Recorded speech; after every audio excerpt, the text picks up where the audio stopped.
vai fechar as 21, que na realidade não são mais 7, mas são 6. Começou ontem, a última semana. Nós estamos assim lendo as 7 cartas endereçadas às igrejas da Ásia. Ontem nós lemos a primeira carta, que foi endereçada à igreja de Éfeso. E essas 7 igrejas, a quem foram endereçadas estas cartas, numa revelação do Senhor Jesus ao apóstolo João, elas simbolizam, elas tipificam o tipo de igreja existente nos dias de hoje, existente na face da terra. Quer dizer, essas 7 cartas, elas são a tipificação das igrejas que existem na face da terra. Então elas simbolizam isso. Ontem nós vimos a igreja de Éfeso e agora vamos ver a igreja de Esmirna. Está escrito assim: e o anjo da igreja que está em Esmirna escreve: isto diz o primeiro e o último, que foi morto e reviveu. Eu sei as tuas obras e tribulação e pobreza, mas tu és rico, e a blasfêmia dos que se dizem judeus e não o são, mas são a sinagoga de Satanás. Nada temas das coisas que hás de padecer. Eis que o diabo lançará alguns de vós na prisão, para que sejais tentados. Tereis uma tribulação de 10 dias. Se fiel até a morte, dar-te-ei a coroa da vida. Quem tem ouvidos, ouça o que o Espírito diz às igrejas. O que vencer não receberá o dano da segunda morte. Ontem nós vimos, irmãos, que não obstante a igreja, a carta, ela seja escrita à igreja, ela é endereçada ao anjo da igreja, ao responsável, porque existe uma hierarquia estabelecida por Deus, e Deus não quebra essa hierarquia. A carta era para a igreja, mas estava endereçada ao anjo, ao responsável. E Deus continua então observando esse critério. Ele não se aparta desse critério. Não obstante o diagnóstico, a carta, seja a igreja, ela vai no endereço do responsável, do anjo. E na igreja de Esmirna, ele diz: isto diz o primeiro e o último, o que foi morto e reviveu. Nós observamos, irmãos, que a cada igreja Deus se apresentava, se identificava de uma forma diferente. Na primeira carta que lemos, isto diz aquele que tem à sua destra 7 estrelas e que anda no meio de 7 caças de ouro. Agora, falando à igreja de Esmirna, ele diz: isto diz o primeiro e o último, o que foi morto e reviveu. Então observamos que para cada igreja havia uma identificação, uma apresentação diferente. E por que isto, irmãos? Porque Deus se apresentava segundo a realidade daquela igreja, segundo a necessidade daquela igreja, segundo as características daquela igreja, segundo o jeito de ser daquela igreja. Por isso ele diz: isto diz o primeiro e o último, o que foi morto e reviveu. Então Deus se identifica dessa forma, dizendo que ele era o primeiro e era o último. E quando Deus diz é o primeiro e o último, ele está fechando questão. Não havia outro, era ele, o primeiro e o último. Então ele se identifica desta forma, desta maneira, porque certamente pairava alguma sombra de dúvida com relação a essa matéria, a esse assunto. E aí Deus fecha a questão dizendo: Isto diz o primeiro e o último, quer dizer, não existe brecha, não existe fresta, não existe porta aberta para qualquer sombra de dúvida. O primeiro e o último, não há outro. Então isso quer dizer que porventura poderia ser, com certeza, não é porventura, mas com certeza, havia aqueles questionamentos. Mas será que é? Será que não houve outro antes? Será que não tem? E aí Deus fecha a questão e diz, isso está dizendo o primeiro e o último, não tem mais ninguém. Amém. Amém. O que estava morto e reviveu.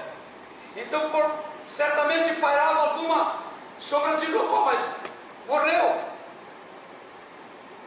E será que ressuscitou mesmo?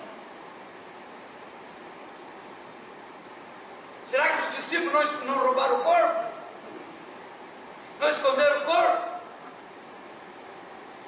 Será que não houve alguma fraude? E aí o Senhor diz, não. O que teve morto e reviveu. Fecha a porta. Fecha a questão.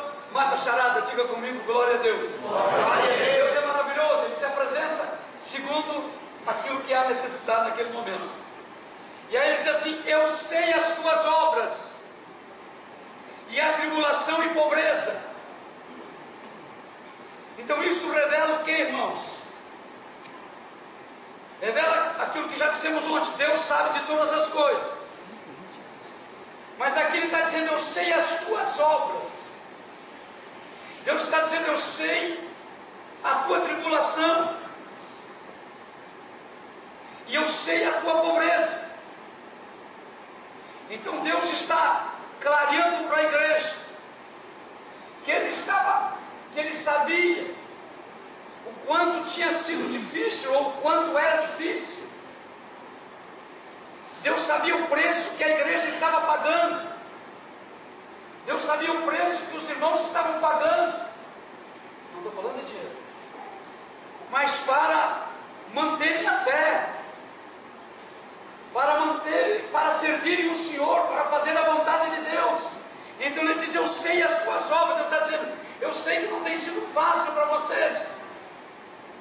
Eu sei a tua tribulação. Eu sei o quanto tu tens sofrido. Sei das tuas perseguições. Sei das afrontas. Sei da tua pobreza. Sei da tua pobreza. Sei da tua pobreza, sei que a coisa é complicada. E aí Deus abre um parênteses e diz, mas tu és rico. Mas tu és rico. No contexto social da igreja, da cidade de Esmirna, a igreja era uma igreja pobre. Mas Deus estava dizendo que era rica. Diga glória a Deus. Glória a Deus. Porque, irmãos, era pobre, podia ser pobre na questão ouro, na questão prata, na questão patrimônio, na questão monetária.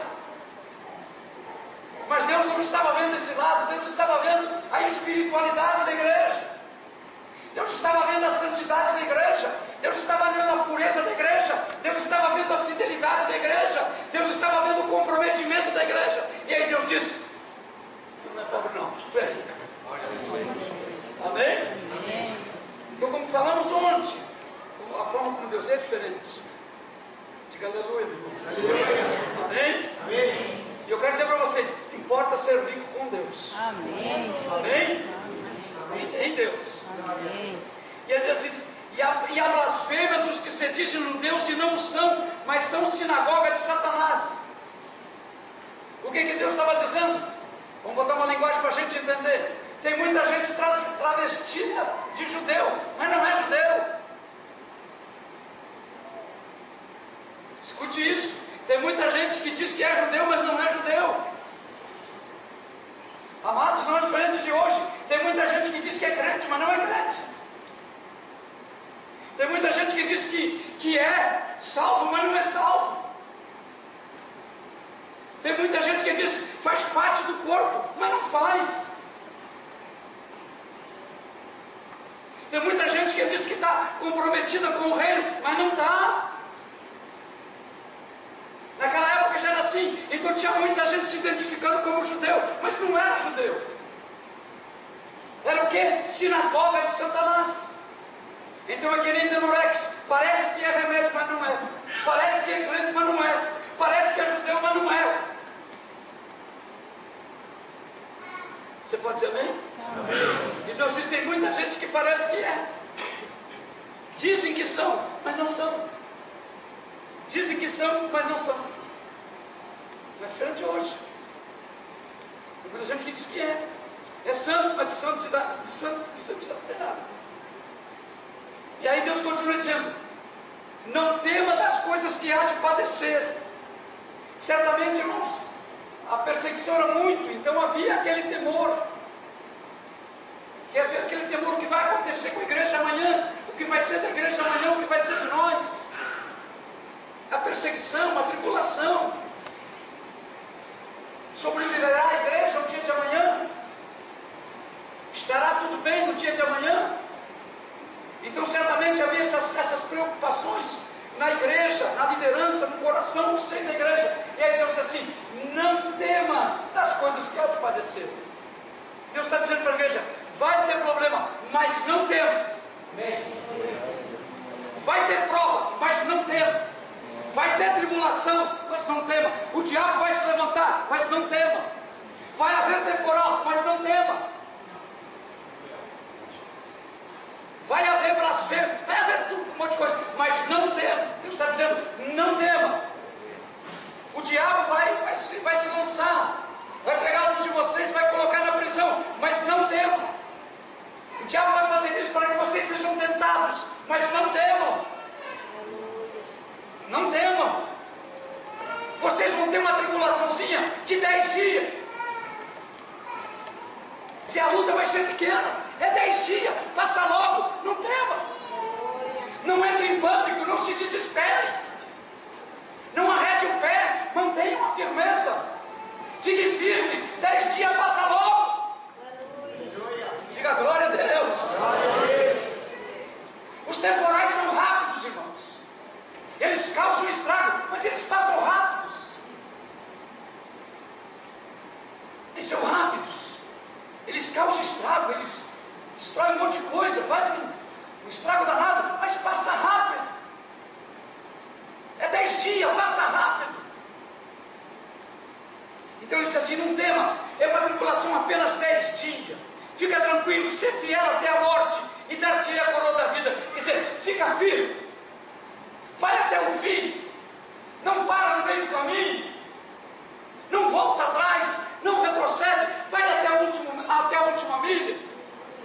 Vai até a última milha, não para, não desiste, não recua, não volta, vai até o fim. Irmão, é isso, gente. Tem que ir até o fim. Ser fiel até a morte, quer dizer, enquanto houver o fôlego de vida, seja fiel. Porque daí eu vou te dar a coroa da vida. Aí que está o negócio. Aí que está o negócio. Terminamos. Quem tem ouvidos, ouça o que o Espírito diz à igreja. E o que vencer, não receberá o dano da segunda morte. Amém? 5 para meia-noite. Nos encontramos aqui.